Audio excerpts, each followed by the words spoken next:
The humans left quietly, leaving the council to face its long-ignored repercussions. Silent departure, the assembly hall of the Stellar. Concordat stretched across 3 kilometers of polished titanium and crystallized stardust. It was a monument to galactic unity built by 200 species over 4,000 years. Light filtered through atmosphere processors that mixed oxygen, methane, sulfur compounds, and a dozen other gases into a breathable blend that satisfied everyone.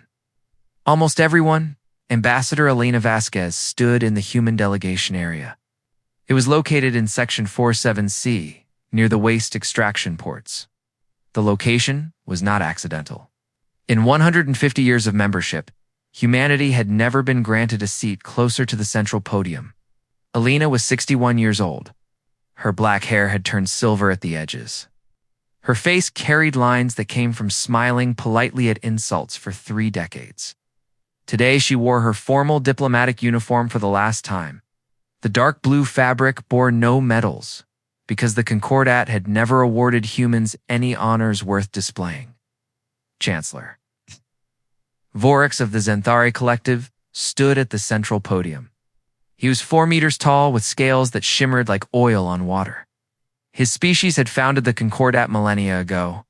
They believed themselves to be the pinnacle of galactic civilization. No species had ever successfully challenged that belief. The humans certainly had not. The petition from the human delegation regarding equal council representation is hereby rejected, Vorix announced. His voice resonated through translation implants in every skull. This marks the 47th such petition in 150 standard years. The decision is final. Laughter rippled through the chamber. The Krellin representatives clicked their mandibles in amusement. A group of Thesian diplomats exchanged knowing glances with their 6 eyes. Even the normally reserved Porthan delegation allowed themselves small smiles. Humans asking for equality had become a recurring joke, something predictable and mildly entertaining. Elena had heard this laughter before. She had stood in this chamber dozens of times, presenting carefully researched proposals. She had documented human contributions to Concordat infrastructure. She had highlighted the 200,000 human engineers maintaining deep space stations. She had noted the 50,000 human medical personnel staffing frontier clinics. She had pointed out the 300,000 human security officers, patrolling routes no other species would travel. The response was always the same. Acknowledgement followed by dismissal. Thank you for your service, but real authority requires real status. And humans simply did not have real status. Admiral Marcus. Webb watched from an observation gallery high above the assembly floor. He was 67 years old, with close-cropped gray hair, and hands that had commanded fleets through wars. The Concordat barely remembered. Beside him stood his aide, Lieutenant James Park, holding a secure communication device. The young officer looked tense. Marcus remained perfectly calm. Ambassador Vasquez is moving to the podium, James whispered. Marcus nodded once. Then it begins. Down on the assembly floor, Elena walked toward the speaking platform. Her steps were measured and deliberate. Something in her posture caught attention. The laughter faded. Delegates turned to watch the human woman approaching the center of their ancient chamber. Vorix frowned. His scales darkened slightly, a sign of irritation among his kind. The human delegation was not granted speaking privileges, Vorix said sharply. I do not require speaking privileges, Elena replied. Her voice was steady and clear. I am not here to petition. I am here to inform.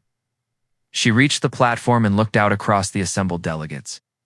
Thousands of beings from hundreds of worlds stared back at her. She had faced this audience so many times. She had always approached them with hope. She had believed that patience and dedication would eventually earn respect. She no longer believed that. 150 years ago, humanity joined the Stellar Concordat, Elena began. We came with optimism and goodwill. We offered our labor to build your stations. We offered our doctors to heal your sick. We offered our engineers to maintain your infrastructure. We offered our soldiers to guard your borders. We asked for only one thing in return. We asked to be treated as equals. The chamber was silent. Even the atmospheric processors seemed to quiet. For 150 years, we were denied. Our proposals were rejected. Our contributions were minimized. Our representatives were seated near waste extraction ports as a reminder of our place in this concordat. Lena's voice remained calm, but steel entered her tone. Today, you rejected our 47th petition for equal representation. You laughed as you have always laughed. You dismissed us as you have always dismissed us. Borix raised one clawed hand. If the human delegation wishes to file a formal complaint, there are proper channels that I am not filing a complaint. Alina reached into her uniform pocket and withdrew a data crystal. I am delivering a notice. By unanimous vote of the United Terran Assembly, humanity hereby withdraws from the Stellar Concordat. This withdrawal is immediate and permanent. All human personnel, vessels, equipment, and resources will be removed from Concordat space within 60 standard days. She placed the crystal on the podium. The small device glowed softly in the ambient light. We thank the Concordat for the opportunity to serve. We wish you success in your future endeavors. Goodbye. Lena turned and walked toward the exit. Her footsteps echoed in the vast silence. No one moved. No one spoke. She reached the massive doors and passed through them without looking back. The doors closed behind her with a soft hiss of equalizing pressure. For 10 seconds, the assembly hall remained frozen. Then Vorix began to laugh. It was a deep, rumbling sound that his species used to express contempt. Other delegates joined in uncertainly. The laughter spread through the chamber like a wave. Let them leave, Vorix declared. His scales brightened with satisfaction. Humans have always been emotional creatures. They will return within 5 years, begging for readmission. Their small worlds cannot survive without Concordat protection and trade access. Most delegates nodded in agreement. A few looked uncertain. One delegate did not react at all. Arbiter Keelan of the Ashkari Collective sat motionless in his delegation area. He was ancient even by the standards of his long-lived species. His gray skin resembled weathered stone. His 4 eyes were clouded with age but still sharp with intelligence. He had served on the Concordat Council for 400 years. He had seen many species join and leave. He had studied human history extensively. He knew things others did not. Clellan watched the doors where Alina had disappeared. He felt something cold settle in his chest, a sensation he had not experienced in centuries. Fear high above the assembly floor. Admiral Marcus activated his communication device. This is Admiral Webb to all Terran forces. Execute withdrawal protocol. All ships return to Terran space. All personnel evacuate Concordat facilities. Leave no equipment behind. Begin immediately. Across the galaxy, the message traveled at faster than light speeds. On 300 worlds, human engineers received the order and began shutdown procedures.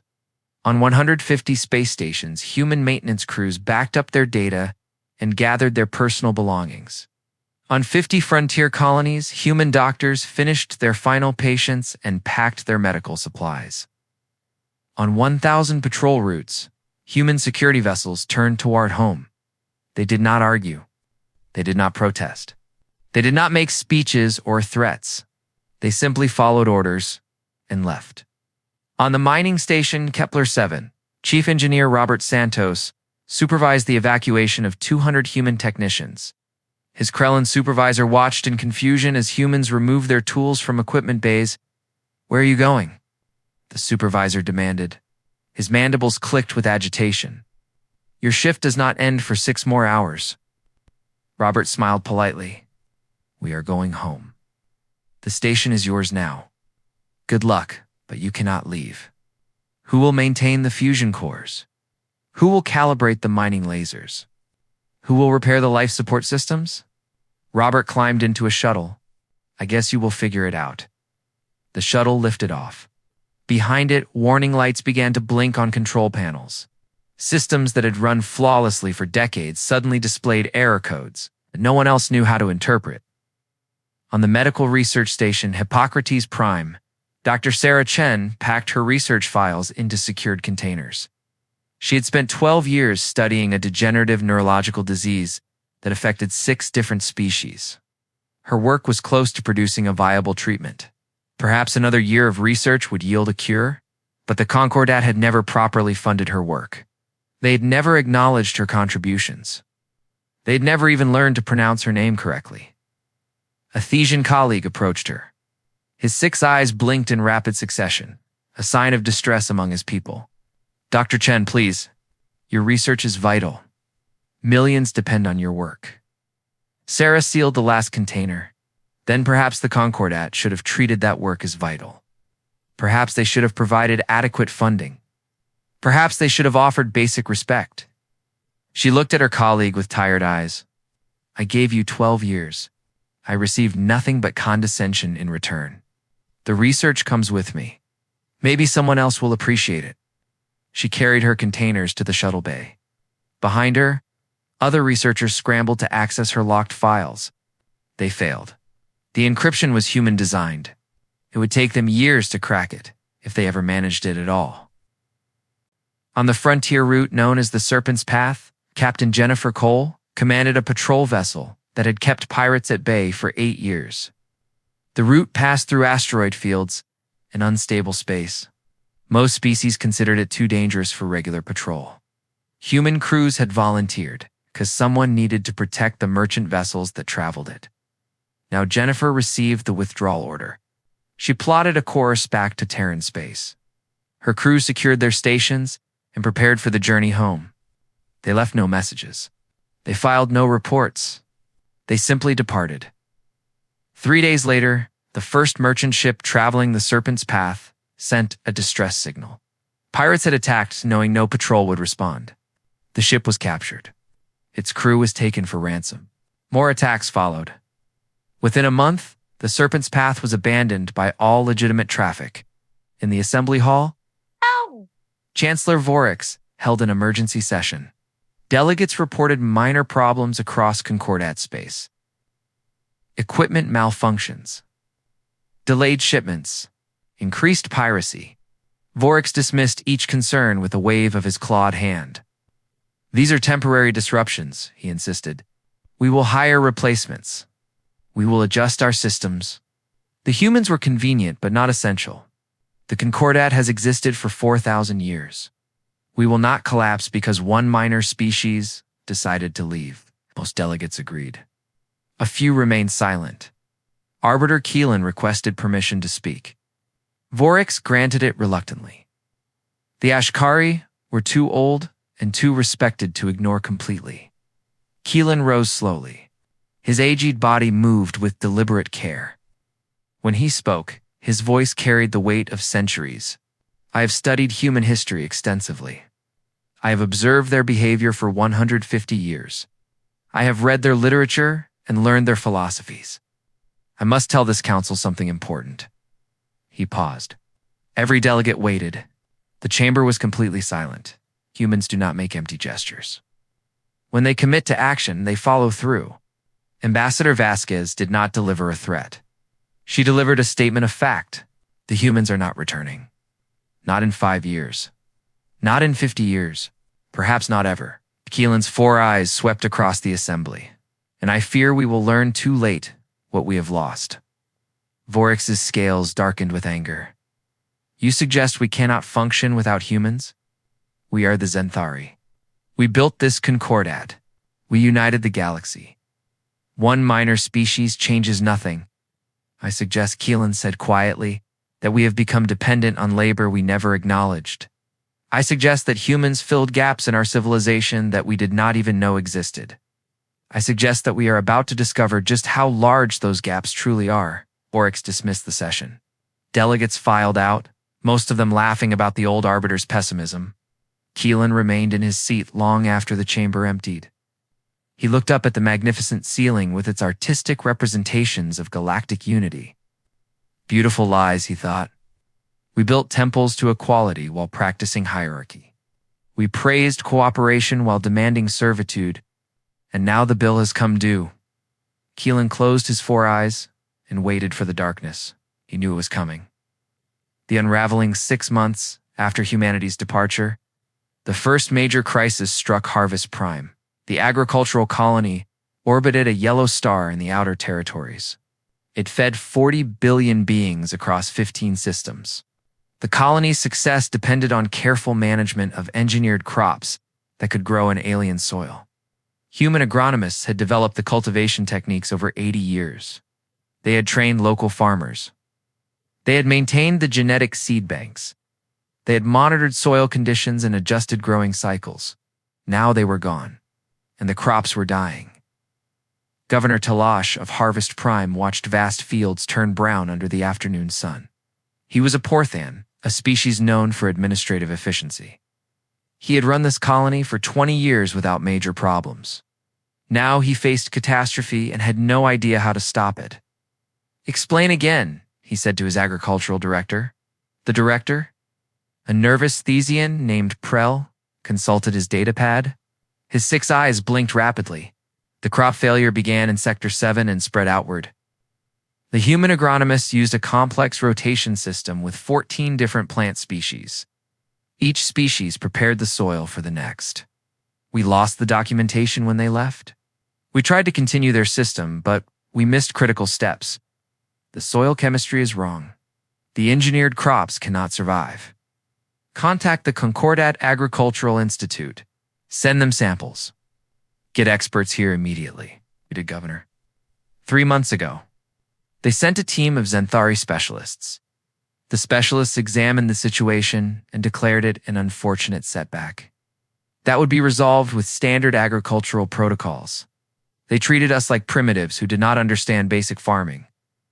Talish's antennae twitched with frustration, and their standard protocols made everything worse.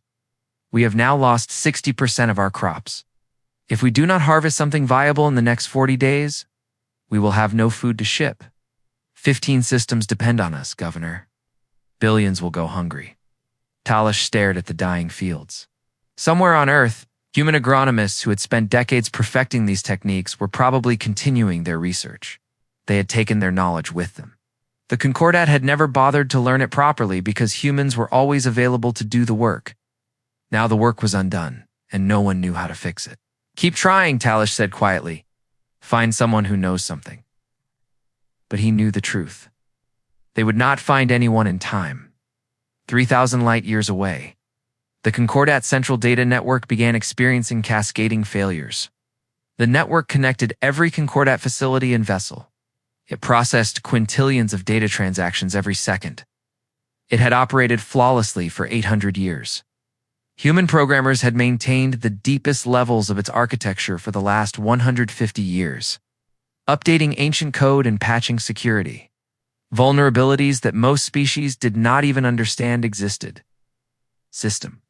Administrator Vex Karan sat in his office on Central Hub Station watching error reports flood his screens. Vex was Krellin, a species that prided itself on technical expertise. He had been managing network operations for 40 years. He had never seen anything like this. The network was not crashing. It was degrading, slowly, invisibly, like a building with failing foundations. Data transfers took longer. Security protocols developed holes. Backup systems stopped responding. Each problem was small. Together, they were catastrophic. Vex pulled up the personnel records and found what he expected. Of the 2,000 programmers who had worked on deep system architecture, 800 had been human. They had all left on the same day. They had closed their access credentials. They had deleted their personal notes. They had taken their expertise and vanished. "Can we hire new programmers?" his assistant asked. "To do what?" The humans were the only ones who understood these systems. The original code is written in programming languages that are 4,000 years old. Most modern programmers have never even heard of them. The humans learned them because no one else would. "So what do we do?" Vex looked at his screens. Error messages multiplied. "We pray that nothing critical breaks before we figure this out." In the medical stations scattered across Concordat space, equipment began to fail. Surgical machines refused to calibrate.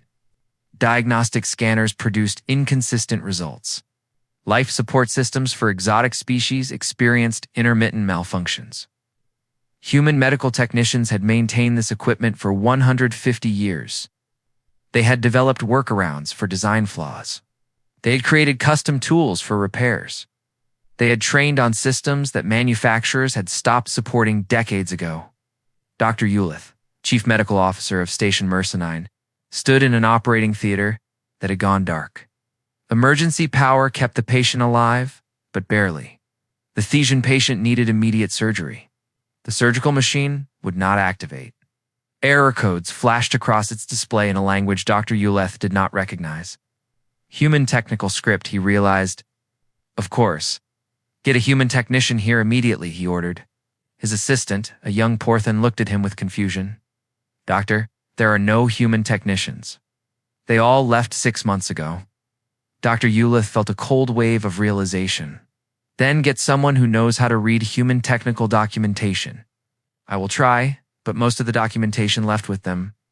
They took their repair manuals. They took their training materials. They took everything. The patient on the table needed surgery within 2 hours, or would die. Dr. Eulith looked at the silent machine and understood that he was helpless. 150 years of depending on human expertise had left his people unable to perform basic maintenance on their own equipment. They had never learned because humans were always there to do it for them. The patient died 4 hours later. Not because of the disease, because no one could fix the machine.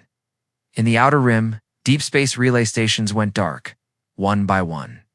These stations maintained the communication network that allowed faster-than-light messages to travel across the galaxy. They operated in deep space, far from any world, exposed to radiation and micrometeorite impacts. Human engineers had maintained them for 150 years, performing repairs in hostile environments that most species avoided. Now the engineers were gone. The stations began to fail. First one, station went silent. Then 3. Then a dozen. Communication routes developed gaps. Messages took days instead of hours. Some messages never arrived at all. Chancellor Vorix received daily reports about these problems. He dismissed each one as minor, temporary, solvable. But the reports kept coming. The problems kept growing. And slowly, very slowly, Vorix began to feel something he had not felt in centuries. Doubt Arbiter. Keelan requested another meeting with the Council. This time his request could not be ignored. The problems had become too obvious. Keelan stood before the assembled delegates and displayed data that he had spent 6 months compiling. The numbers were devastating. Humans had maintained 38% of all critical infrastructure. Humans had staffed 45% of frontier medical facilities. Humans had patrolled 62% of dangerous space routes. Humans had managed 29% of agricultural systems. Humans had performed 51% of deep system maintenance on the data network. The humans were not servants, Keelan said quietly. They were the foundation. We built our civilization on their labor and never acknowledged it. Now the foundation is gone, and we are collapsing. This is temporary, Vorix insisted, but his scales had lost some of their shimmer. We will train replacements. We will adapt our systems. We will fail? Keelan interrupted. His voice, usually so measured, cracked with emotion. We will fail because we do not know what the humans actually did. We took their work for granted. We never learned their techniques. We never valued their knowledge. They offered us partnership, and we demanded servitude. Now they are gone, and we have no one to blame but ourselves. The chamber erupted in arguments. Delegates shouted at each other. Old alliances fractured. Species that had cooperated for centuries began pointing fingers. The unity of the stellar concordat, carefully maintained for 4,000 years, showed its first real cracks. While the concordat argued, the Rizian corsairs struck. They were pirates, raiders who had operated in the shadows for generations. Concordat security forces had always kept them contained. Human patrol vessels had been the first line of defense, traveling routes that regular security forces avoided. Now those vessels were gone. The pirates exploited the vacuum with ruthless efficiency. They hit trade convoys in the Serpent's Path. They raided, isolated colonies in the Outer Rim. They captured ships and held crews for ransom. Merchant vessels stopped traveling dangerous routes. Trade volumes dropped. Prices rose. Shortages developed on worlds that had never known scarcity. Captain Jennifer Cole watched these developments. From her home on Earth, she had retired. From active service, but still followed news from Concordat space. Part of her felt vindicated. The Concordat was learning the cost of its arrogance, but part of her felt sad. Good people were suffering. Innocent civilians were dying.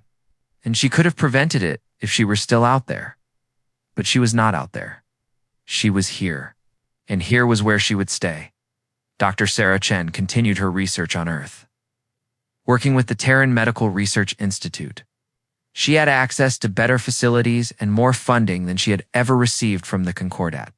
Her work progressed rapidly.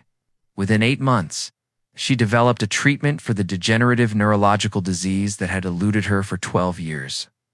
The treatment was effective. It was revolutionary. And it was available only to species that had diplomatic relations with the United Terran Assembly. The Concordat was not on that list. News of the treatment reached the 6 species who suffered from the disease. Their representatives approached the Terran embassy with desperate requests for access. The requests were polite and carefully worded. The desperation showed through anyway. Ambassador Elena Vasquez, now serving as Terran Secretary of External Affairs, reviewed each request personally. She felt no satisfaction in their desperation.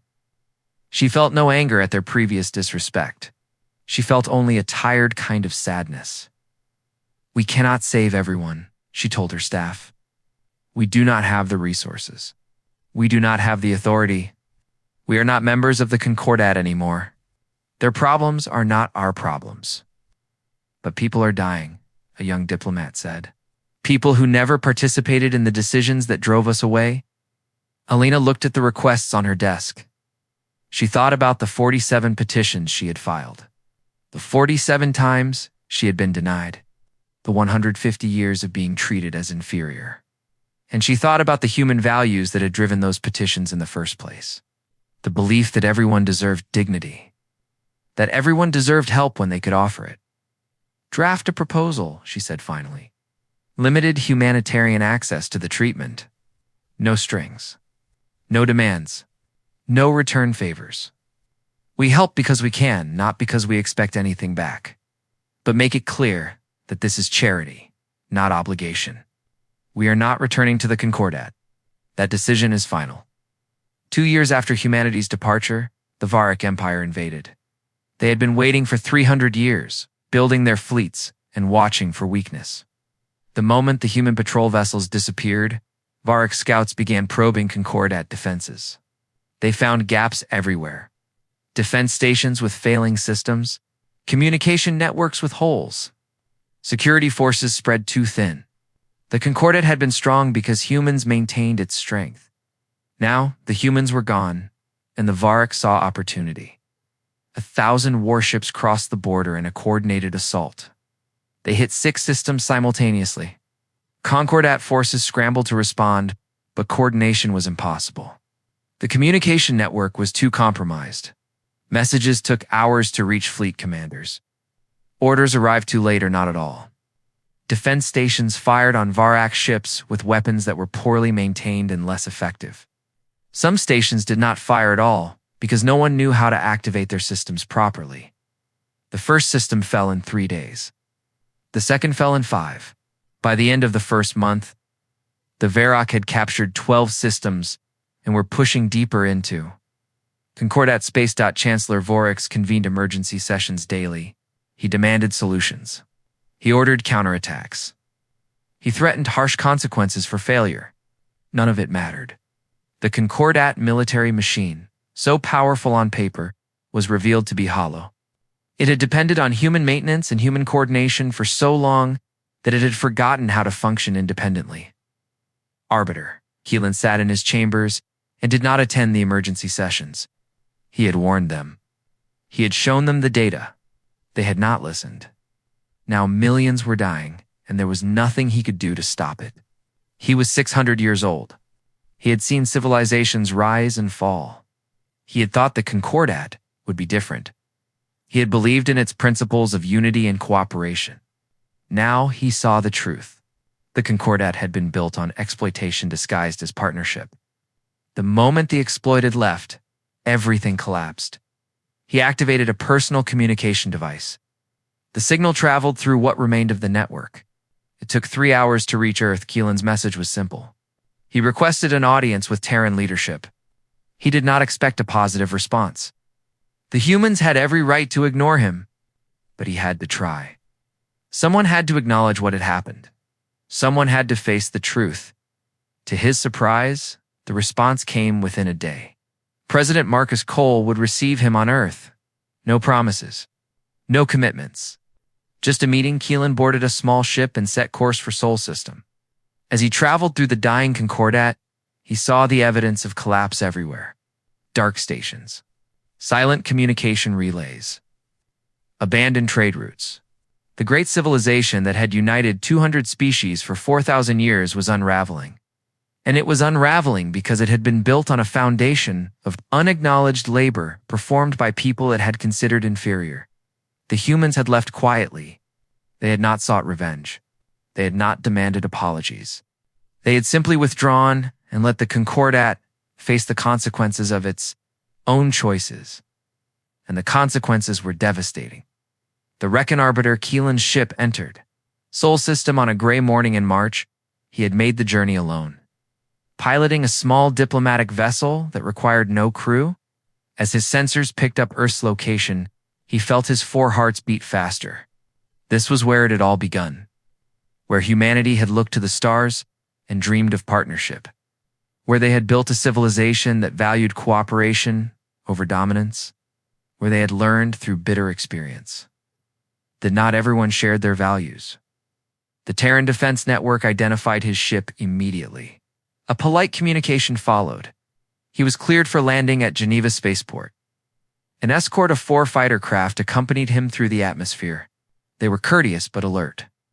The humans were no longer naive about galactic politics. Keelan's ship touched down on a landing pad overlooking Lake Geneva. The water sparkled under afternoon sun. Mountains rose in the distance, their peaks covered with snow. It was beautiful, peaceful. Nothing like the chaos-consuming Concordat space. As he descended the ramp, breathing Earth's air for the first time, Keelan felt a weight settle on his ancient shoulders. He was carrying the hopes of billions of beings who were suffering because of decisions made by people too arrogant to see their own dependence. President Marcus Cole waited at the bottom of the ramp. He was 72 years old now, with completely gray hair and deep lines around his eyes.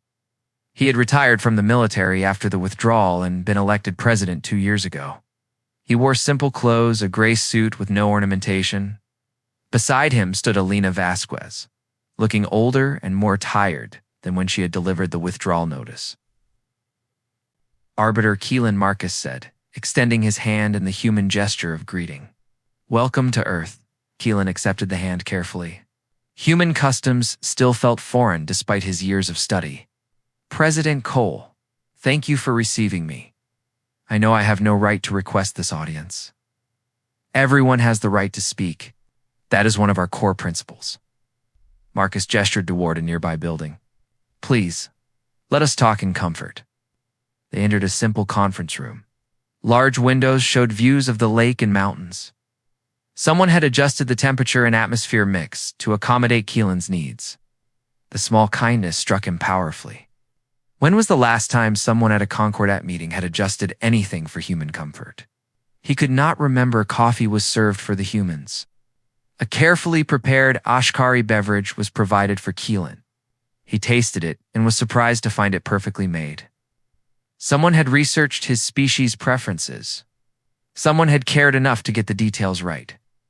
Marcus waited until everyone was settled. Then he spoke directly. I will be honest, Arbiter. We know why you are here. We receive regular intelligence reports from Concordat space. We know about the Varrock invasion. We know about the infrastructure failures. We know about the deaths on Harvest Prime and the medical disasters across your systems. We know the Concordat is collapsing. Keelan appreciated the directness. Then you know I come to ask for help. and you know I have nothing to offer in return. The Concordat is broken. We cannot pay you. We cannot grant you status because you do not want our status. We cannot promise you anything except more of what we gave you for 150 years. More contempt, more disrespect, more thankless labor. Lena set down her coffee cup. Her eyes were hard but not unkind. So why should we help? Because people are dying, Keelan said quietly. Not the people who made the decisions that drove you away. Not the politicians and bureaucrats who laughed at your petitions. Ordinary people. Farmers on harvest prime. Patients in medical stations. Civilians trapped in war zones. They never voted to treat you as inferior. They never rejected your requests for equality. They are suffering for decisions made by others. It is true, Marcus acknowledged. It is also not our problem. We are no longer part of the Concordat. Your internal issues do not concern us. I understand. And I am not here to argue that you have an obligation to save us. You do not. Keelan looked down at his drink. I am here to face the truth. To acknowledge what we did. To admit that we were wrong. The room was silent for a long moment. Alina studied Keelan with careful eyes. You are the only one, are you not? The only one who sees it. Chancellor Vorik still blames you for leaving. Most of the council believes this is a temporary crisis that will resolve once we hire replacements and adjust our systems. They do not understand that the humans were not employees. You are the invisible foundation holding everything together. Marcus stood and walked to the window. He looked out at the peaceful landscape. I served in the Concordat security forces for 30 years. I patrolled routes that regular forces would not touch.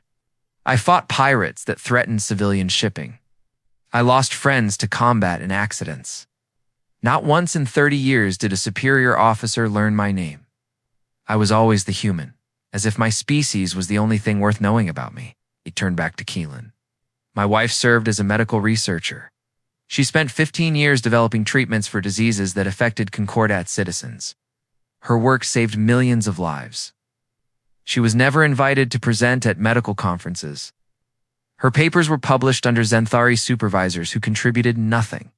When she asked for recognition, she was told that humans should be grateful for the opportunity to serve. Alina added her own story. I filed 47 petitions over 30 years. I spent thousands of hours researching precedents and preparing arguments. I documented human contributions with meticulous detail. Every petition was rejected. Not because our arguments were weak, not because our contributions were insufficient, because we were human and humans were not deserving of equality. Keelan closed his 4 eyes. I know. I reviewed every petition you filed. Your arguments were flawless. Your documentation was irrefutable. You deserved everything you asked for and more. We denied you anyway because we could not accept that a species we considered inferior might be our equals. So you understand why we cannot return, Marcus said. It is not about revenge. It is not about making you suffer. It is about refusing to accept a role that denies our dignity. We left because staying would have meant continuing to accept treatment that violated our core values. I understand. Keelan opened his eyes. And I do not expect you to return. I am not here to beg you to rejoin the Concordat.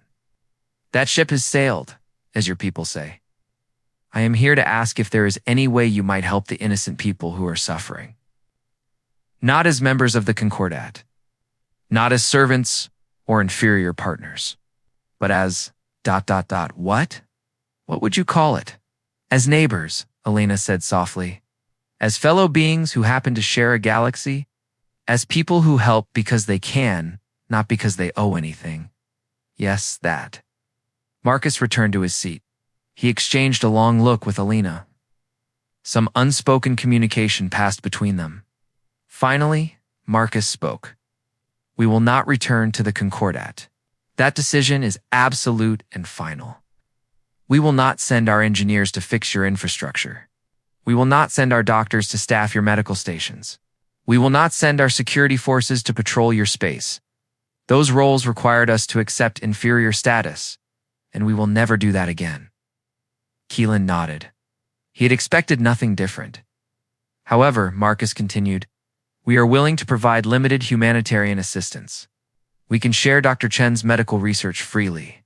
We can offer agricultural consultation to colonies like Harvest Prime, not as maintenance workers, but as paid consultants treated with respect. We can sell security services to merchant convoys at market rates, not as a service we owe, but as a business transaction between equals. Why? Keelan asked. After everything we did? Because we are not you, Alina said bluntly. Because we believe that people deserve help when they need it. Because we value life, even when it belongs to people who did not value us. Because helping is the right thing to do, regardless of whether anyone deserves it. But understand this clearly. We are not saving the Concordat. We are helping individuals who need help. The Concordat as an institution created this disaster through its own arrogance. That institution will face the consequences of its choices. If it falls, that is not our responsibility. If it does fall? Keelan asked.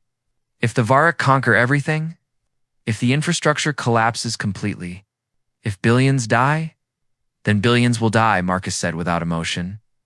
And the galaxy will learn a lesson. That civilizations built on exploitation are not sustainable. That treating partners as servants eventually costs more than treating them as equals. That arrogance is not a foundation for lasting power. Keelan sat in silence, processing this. The humans were offering mercy but not salvation. They would ease suffering but not prevent collapse. It was more than the Concordat deserved and less than it needed. There is something else you should know, Marcus said. He activated a display screen. A map appeared showing a section of the galaxy that the Concordat had always dismissed as worthless frontier space. While the Concordat was busy collapsing, we were busy building. The free alignment. 43 species working together as genuine equals. We share technology freely. We make decisions by consensus. We rotate leadership among member species. Every voice carries equal weight regardless of military power or historical prestige. The map showed systems lighting up across the frontier.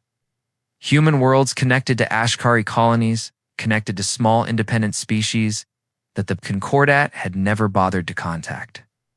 We trade with each other fairly. We defend each other equally. We help each other willingly. Everything the Concordat claimed to be, we actually are. Marcus looked at Keelan directly. You could join us. Not the Concordat. You, personally. The Ashkari could withdraw from the Concordat just as we did. You could join a civilization that values wisdom and experience, that treats ancient species with the respect they deserve. Keelan felt his heart skip. The offer was tempting. More than tempting. But he shook his head slowly. I cannot abandon my people, even if they do not listen. Even if they are doomed. I am Ashkari. We honor our commitments, even when they cost us everything. I understand, Marcus said. The offer remains open if you change your mind. The meeting continued for hours. They discussed specific humanitarian projects. They established communication protocols. They drafted agreements for consultation services and medical assistance. Everything was professional, respectful, fair. It was what the Concordat should have offered humans 150 years ago. As evening approached, Marcus walked Keelan back to his ship. The sun was setting over the mountains, painting the sky in brilliant colors. Keelan paused to watch. He had lived for 600 years and seen countless sunsets on countless worlds. This one felt different. It felt like an ending. One more question, Keelan said. Do you hate us? For what we did? Marcus considered carefully. No, we do not hate you. Hate requires passion and investment. We simply do not think about you very much anymore. We have moved on to building something better with people who value us. You are our past. The free alignment is our future. It is somehow worse than hate, Keelan said quietly. Yes, it is. Keelan climbed into his ship. As he lifted off, he looked down at Geneva and the peaceful world below. The humans had been right all along. They had offered the galaxy a better way. The galaxy had rejected them. Now the galaxy was paying the price while humans thrived without them. The journey back to Concordat space took 3 weeks. During that time, the Varrock invaded 6 more systems. The plague on Harvest Prime claimed another 15 million lives before Dr. Chin's research began to take effect. The Concordat data network experienced a major failure that cut off communication to 40 systems for 6 days. Pirates captured a colony ship carrying 30,000 civilians. Keelan delivered his report to what remained of the Concordat Council. He described the meeting on Earth. He explained the limited assistance humans were willing to provide. He recommended that the Concordat formally apologize and request genuine partnership on equal terms. Chancellor Vorix rejected the recommendation. Apologize to humans? Never. The very suggestion was an insult to 4,000 years of Zenthari. Layla left the chamber and did not return. He retreated to his home world and spent his remaining years teaching young Ashkari about the fall of the Concordat. His students listened to stories of human contributions and Concordat arrogance. They learned about the importance of valuing all partners equally. Some of them eventually left to join the Free Alignment. Keelan blessed each one as they departed. Chancellor Vorix died 5 years after the human withdrawal, assassinated during a military coup. The Concordat fractured into dozens of smaller states, each fighting for resources and survival. The Varrock conquered a third of the former territory. Pirates controlled another third. The rest descended into chaos. 15 years after humanity's departure, Ambassador Alina Vasquez retired. She spent her final years writing a memoir about the withdrawal. The book became required reading in free alignment schools. Its final chapter was titled, "The Day We Stopped Asking." In it, she wrote, "We asked for equality for 150 years. We documented our worth. We proved our value. We begged for recognition. And we were denied again and again. The day we stopped asking was not the day we gave up. It was the day we realized our worth did not depend on their acknowledgement. We were always equals. We just needed to stop asking them to see it and start building a world that reflected the truth." Ow. The Free Alignment erected a memorial on Earth. It stood in Geneva, near the spot where Keelan had landed. The memorial was a simple stone pillar with words carved in 43 languages, one for each member species. The words were the same in every language, to all who left quietly, seeking only dignity. Refugees from the fallen Concordat came to see it. They touched the stone and read the words. Some wept. Some felt anger. Some finally understood what had been lost. The humans had not destroyed the Concordat. They had simply stopped holding it together. And without their unacknowledged labor, it had fallen under its own weight. The galaxy learned its lessons slowly and painfully. Civilizations built on exploitation were not sustainable. Power built on contempt was hollow. Greatness required genuinely valuing all contributors, not just the ones who looked or sounded like the founders. The Free Alignment embodied these principles. It grew stronger each year while the remnants of the Concordat faded into history. Captain Jennifer, Cole's granddaughter, joined the Free Alignment Diplomatic Corps. Dr. Chen's research saved 400 million lives across 60 species. Admiral Marcus's Webb's tactics were studied in military academies as examples of creative problem-solving. Under resource constraints, the humans who had been dismissed as inferior became legends in the civilization they helped build. And in the ruins of the Concordat, a few survivors finally understood. The humans had not been servants. They had been the foundation. And when you destroy your foundation, everything above it falls. The humans left quietly. They did not seek revenge. They did not demand apologies. They simply withdrew and built something better. That was the greatest judgment of all.